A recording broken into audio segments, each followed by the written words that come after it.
Thank you very much. My name is Mbai from Senegal. I live in Kenya partly, and I spend times also in West Africa environment. So I'm a security manager with a high profile. If I say why high profile, it's from my long experience in the field of security management, internationally talking. High profile from my education, military education high level, and from academic education PhD level.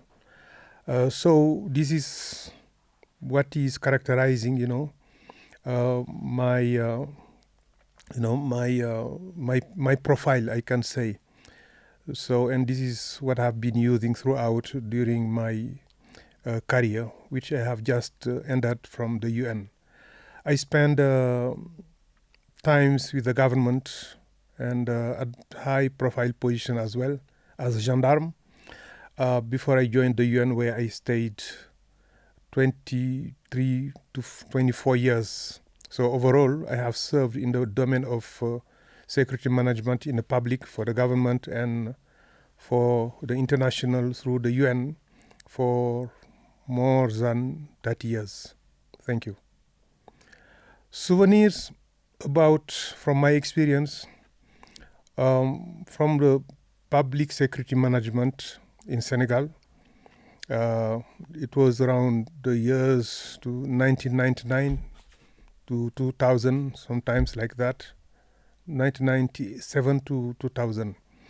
So the first experience, of course, was about the role I played during a crisis, I can call it crisis, from criminal activities that took advantage from, trying to rule the government and taking advantage of the people through violence and robberies. And it was a big problem that was addressed by the President of the Republic.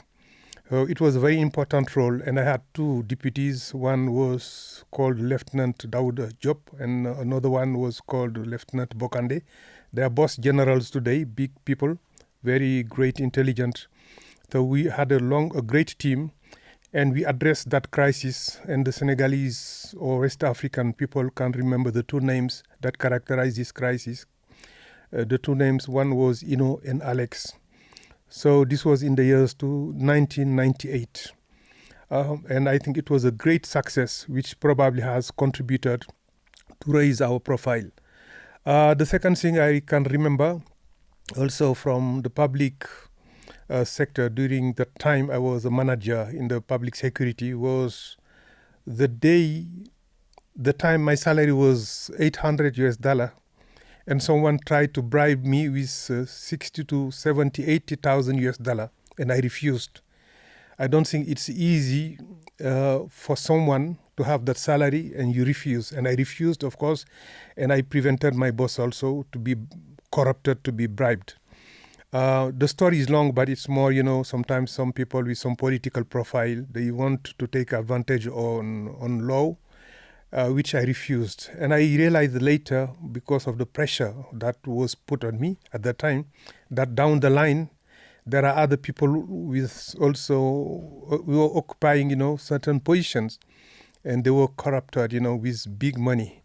So it was a quite a difficult situation, and then it created a kind of another crisis, within the judicials, and there was some rioting, and then finally the matter landed on the desk of the president, and I think that situation contributed, to give me success. And I was quite victorious. And from that time now, I was exported to the international. I remember the day that I helped some people without any interest. And they buy, the use of Mbao, people will remember, it's a town in Senegal. And they offered me 30 pieces of land, which I did not deem necessary to use it for myself. And I distributed to 30 gendarmes. So in that location, 30 gendarmes may have their house or their home there because of that land that was offered to them. This is from the Senegalese context. And now from the international context, of course, two hostage taking. I was part of it in Somalia and in Pakistan, 2007, 2009, which was quite interesting, but I cannot talk more about it. But most importantly, when I was in Liberia during the end of the war, Charles Taylor, the president, left for Liberia. He was taken to Nigeria, sorry. It was the year 2003, 2004. While peace was being brought in Morovia, the people were still fighting in the Nimba County around Saclay between the model groups and the pro-government groups. And the front line prevented, like humanitarians, to help 5,000 refugees who stranded around the border of Cote d'Ivoire. I was in Saclay at some point, and I saw people fighting, and I try to use my instinct. Of course, I spoke to my boss, and of course, no one can tell me just take the risk and go. But I took the risk and responsibility, knowing that if I fail, the consequence will be huge. But I believed that I could succeed something, and I succeeded something by using some opportunities. We crossed the front line, and at the end of the day, as a result, the front line was dismantled, and the model groups, their fighters, and the government got together in the town of Saclay. At the time, the mayor was called Mary Sankorle. I mentioned her name because she's still alive, and she can tell the same story because after it was dismantled, civilians, refugees, were transported to Saclay and were assisted by the mayor first and the humanitarian and the peacekeeping organization. At the time, the first commander was a Kenyan. I think it was General Opande. So he was a very nice general. I spoke to him on the phone, and I think, at the end of the day, there was a good result. I always remember that. I think, I cannot tell more than, because there are so many issues that I can tell, but let me make it short and I stop it there. I'm a busy retiree. This is what some people say. I'm a busy retiree because I'm not the type of person who just sit down, under the shade, waiting life to go. And I think that as long as the brain and the body are fit, you should keep going to serve humanity, to serve yourself, to serve your family, to serve your community, and to serve the world as much as you can, as long as you are strong. And of course, you have to try to make yourself fit and strong. And since my retirement, I'm very busy, of course, since 2023. I was called first by IOM. I was called by UNDP. I was called by the private sector, dealing in operating in the Sahel areas. So I'm still working for them as kind of advisor, doing some lobbying for them, supporting them mostly to organize better and have some success as far as security management is concerned. And recently I was called by UNHCR for a short term before, where I serve, during some times until the financial crisis, started, impacting them. And then I decided to go back to other business. And with my friends, we have any other business we are trying to organize to support African government because we are also Africanist. Crisis, yes. I have crisis management. I have been in many countries. I think I have traveled to 60 countries worldwide. Around 60 countries I have visited, mostly in Africa, Asia, Africa and Asia. A few countries in Europe, of course. And most of the countries I have visited were crisis countries, like South Sudan, like Somalia, like Afghanistan, East Timor, at the time I was there. So crisis may come from disaster, natural disaster, like flooding, and it can come from war, from terrorism, from, I mentioned, criminality also, sometimes accident, hazard, accident, sometimes, critical accident. So these are crisis situations. And managing a crisis, you must consider just 3 or 4 elements. The number one is the response plan or contingency plan, where you anticipate, because you understand that you have analyzed, the context, and you have some, indicators and everything, which can guide you, to prepare a contingency plan, because a contingency plan must be prepared on time before a crisis happens, so that you can respond appropriately. The other thing also is that for some crises, that they can impact the way you do the business. You cannot, most of the time, when security is involved. So you must have a BCP, which is called Business Continuity Plan. And security plan, yes, always have it, because the aim is for the safety of the people, of the workforce, and the safety of the assets. The safety plan is very important. So globally, so these are the elements where I can elaborate maybe in another occasion. Response plan, contingency plan, business continuity plan, security plans. So these are, so some countries, for instance, they call the response plan rescue organization. How do you organize, the rescue, the support to the population? Because the overall aim when there is a crisis, it's very important. You relieve people and prevent further harm, and then, make sure that the life go back to normal. Legacy, yes, after this long, like a professional life with a lot of experience, during different contexts, of course, I embed in me, yes, a lot of knowledge. And I have decided with my friends to create what we call African Initiative for Security During Humanitarian Action, ISA. We are working, hardly to see how we can support African government, because we are raised, in the African context from zero to where we are today. A long experience. We got a lot of love and support from the community, from our families, from our friends, but also from our government, African government. What we are today, we get it from them. So we need to give back what they get. They invest in us. That's why we have created. And we think that human must be in the center of everything that is done, by organizations. That's why we say, let's go back and support our government, our people, the best way possible. And if I say government, it's not country government only, but also organizations like ECOWAS, ICA, and others, how we can cooperate with them and support them in terms of sharing knowledge, in terms of education, in terms of diplomacy, humanitarian diplomacy. So this is the legacy that we want to give. The youth, yes, I know that many youth, I have so many youth friends. And in Kenya, I love the Gen Zs, the young people, very smart, very intelligent. And I talk to them a lot. And I think if you want to succeed something in life, particularly when you are at the other generation, you must rely on the younger generation. They are so smart, very open.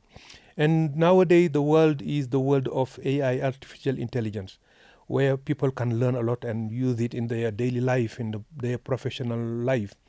So, older generation can't do that, They need to use the youth. But now my advice to youth, life is hard. In many countries, the economy is a bit tough. Education is difficult, getting the money to start something. And most of the time, they rely on government. They want a job now. They want to be employed now. It's quite tough. But I think believe yourself, let's say. Work hard when you're at school. Try to be among the best. The world is quite open. A lot of knowledge on the media, social media, everywhere. Take advantage of it. But if you believe in yourself, you should try to be creative. You understand? Of course, try to develop network also, so that you can get some support from elsewhere, right? From other people, if I say network. If the government can't do everything, because no government can do everything. The government will not employ all of the people that come from university. So you have to create sometimes your own. And sometimes you can be more successful being by your own than being employed by a government or by someone, who give you or selling the stuff. Understand? But starting yourself a startup is not easy, but I think you sometimes make it develop your creativity. And someone was telling me, if you want to be successful, don't sleep too much. I mean, you must sleep. I know yours, they sleep 7 hours, 6, 8 hours, 10 hours. I know some of them who sleep sometimes 12 hours. But some of my, the people I really love and trust, used to tell me, don't sleep too much, don't oversleep. It's good to sleep for health, but don't oversleep. Use the rest of your time to be active, to think, to read, to learn from others. And God will be there for you and you will develop. So this is my advice to the youth. Books, I'm a book writer. I have 7 books on record. I'm so proud when I talk about my books. Very, very proud, because starting writing was not easy. And I started recording, on taking note, when I was in East Timor. This was in 2000. During the crisis time, East Timor was under Indonesia, and they wanted to take their independence. And, after almost 30 years civil war, and during that referendum, there was a lot of killing, violence. So I was there at that time, and I saw a lot of blood. I even remember that my house was burnt down. And there is a lady that was called Madame Santos, who was the mother of one of our national staff. And the militias, because she was propaganding for the independence, wanted to kill her. So I accommodated her in my office for a week, and I tried to evacuate her to Dili, the capital. Yeah, 7 attempts. Every time the militias, roadblocks, they blocked the car. So we returned for a week, during a week, 7 times. We brought the helicopters and everything, but we never succeeded. After I succeeded taking her to the headquarters at Dili, she stayed there. There were 3,000 people, in that compound. The conditions were not easy, quite difficult hygiene-wise, but it was the safest place. And after a few days, she decided that she wanted to go and stay with her cousin. Unfortunately, right after she left the compound, I tried to dissuade her to go. I wanted her really to stay for safety, but she decided to leave. And right after she left, 300, 400 meters away, there was a rifle on her head. They blew her head. She died. So I always remember that story. And I think this triggered my 13 years later, 2013, the idea of writing my first book, which took me 2 years to write it. 2 or 3 years to write it, Invisible Light. And I published it in 2017. My second book, since then, every year I write one book, every year one book. Second book was about a lesson learned from the Ivorian Cote d'Ivoire or Ivory Coast crisis, which lasted almost a decade. And many people died. 3,000 people almost died during that crisis, and 100,000 or millions displaced to neighboring countries. And I related the situation of a lady who was raped, and later on she forgave. And the third book was about the life of an artist called Pape Diouf, who came from 0 to 100. He came from the same suburb where I grew up, where poverty was, where everything was, that was not in favor of our future life. But despite that, we are where we are today. So I wanted to praise Pape Diouf and another guy called Baba Karngom, who started with $100, I can say, in poultry, eggs selling, to become billionaire today. He come from the same suburb. And I think that, and I thought at the time that it was very important that we promote that kind of people by their name, their career, so that we inspire other people. When I was giving the advice to youth, I always remember these guys. $100, billionaire. So nothing is impossible in life as long as there is some kind of blessing from God. And my last book in French was Women Are Diamond. But that book also, I gave it another name because it was translated into English, African Woman, the Powerful Victim, where I relate everything that concerns women's life, couples' life, about marriage. And sometimes I hear a lady here in Kenya who was saying, if you want to be happy, don't get married. I think somehow she is right. There is joy in marriage, but also sometimes there are crises in marriage, a lot of crises. And if you are not forgiving, you understand, you are not patient, maybe you don't go very far. So these are the kind of lessons, that I try to learn in that book. Another book in English, 10,000 Days in Humanitarian Security Management, which described my career a little bit and advice I give to my juniors. And the last book in English was about Wanjiko. It was a novel, Wanjiko, 250 at 25. So Wanjiko in the darkness of the streets, Nairobi streets, which is quite hot book. And I advise that people who are under 16 don't read it. This is a disclaimer. Thank you very much.